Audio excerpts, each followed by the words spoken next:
Just YouTube gossip, and that's all we know, and that's why you're here. So, this video, which is called Lessons from Kourtney Kardashian, when people don't respect your boundaries. And here you will find examples of everything that I'm saying. The complexities that is Shallon Lester is this, like every time that she talks about the Kardashians, about how she watches them because she has FOMO of being I don't know, not having any siblings, being an only child, because this is how siblings interact, which is the craziest thing ever. If you watch the Kardashians because you want to see how siblings interact, go watch the Brady Bunch. Marsha. I don't know how many of you got the joke, so here is the Brady Bunch. Shadow all the time. Now, Jan, you're not in anybody's shadow. So how wonderful Marsha did that. Marsha. Now, sweetheart. All those awards. If we go through it, she talks about so many things. She actually does mention the whole thing about her mother. Watch the clip. Let's roll the clip. How annoyed Kim was and how annoyed Khloe was. And also how annoyed Kourtney was. I was also just very personally annoyed at Kourtney's outfit. She looked like Milhouse from The Simpsons. She's talking about her mom and how she was emotionally just hurt by her mother. Of a reason I admire the Kardashians, or not admire, but like I'm soothed by them because they fight, they squabble so much, and then they're okay. And I'm like, oh, someone can be displeased with you and it's not the end of the world? I need to take some notes. This is an extremely foreign concept to me. Very unusual, very uncomfortable. I don't like it at all. And especially being a child of a single mom, it's like, if she was mad at me, that could go on forever. It could go on for the rest.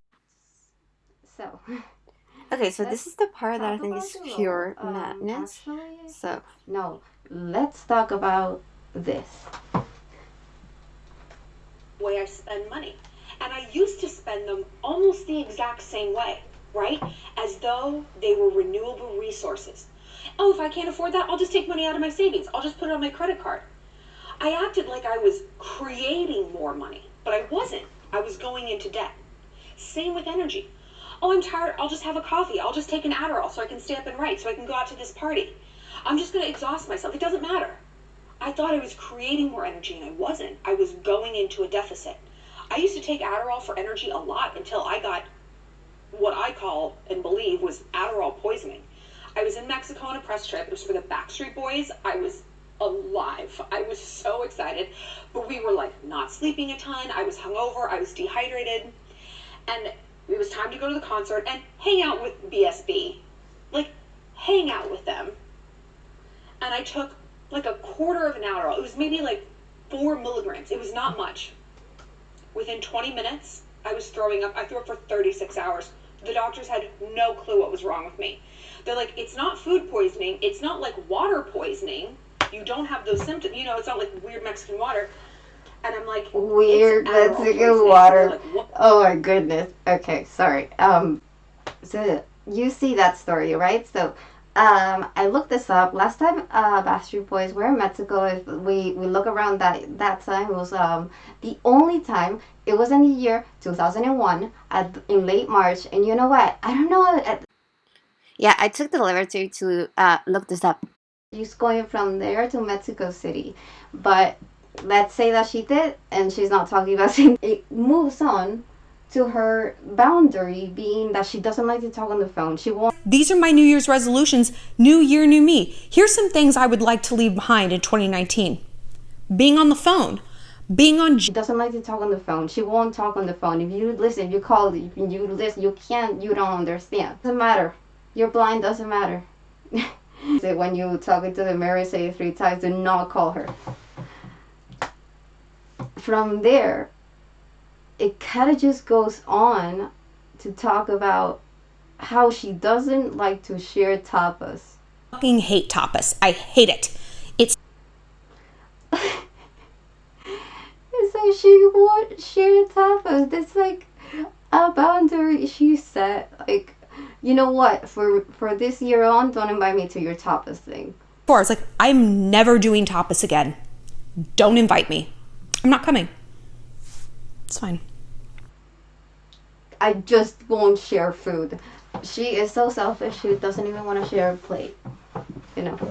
So, listen, this is where my story ends, and I'm not gonna left out kind of like a little bit about the drug use and the whole thing, and really, I left out I don't know, I guess I'm, like I said, you know.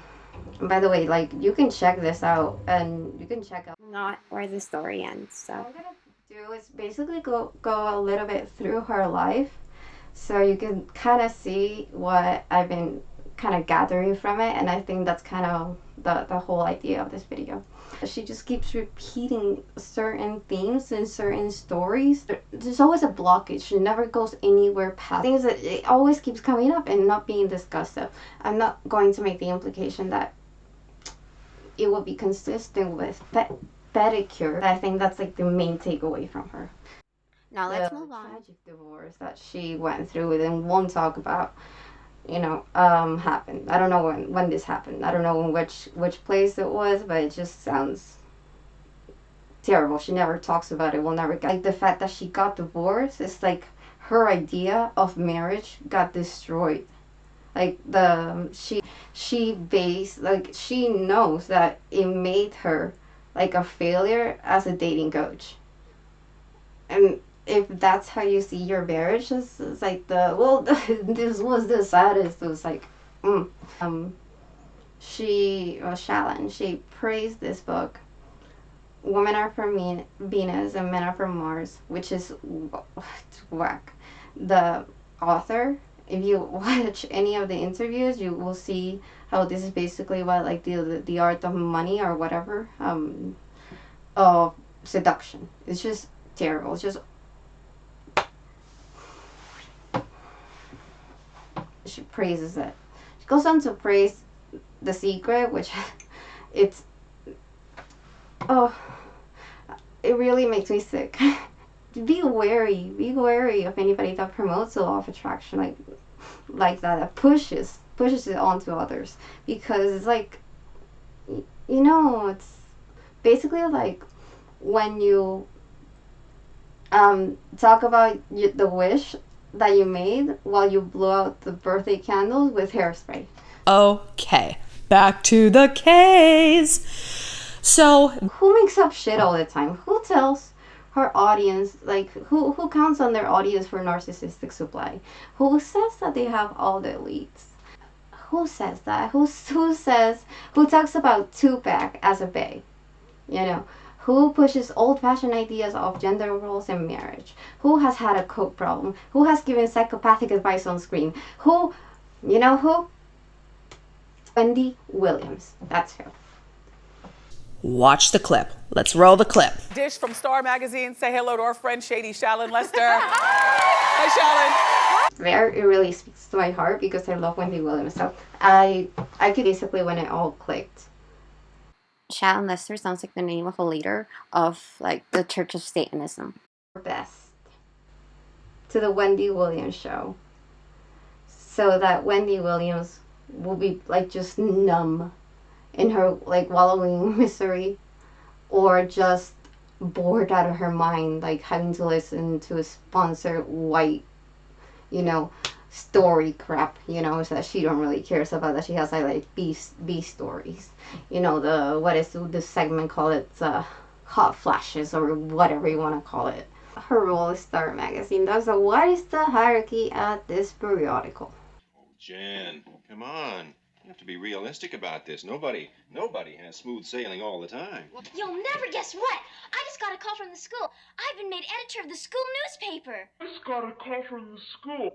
I've been made editor of the school newspaper.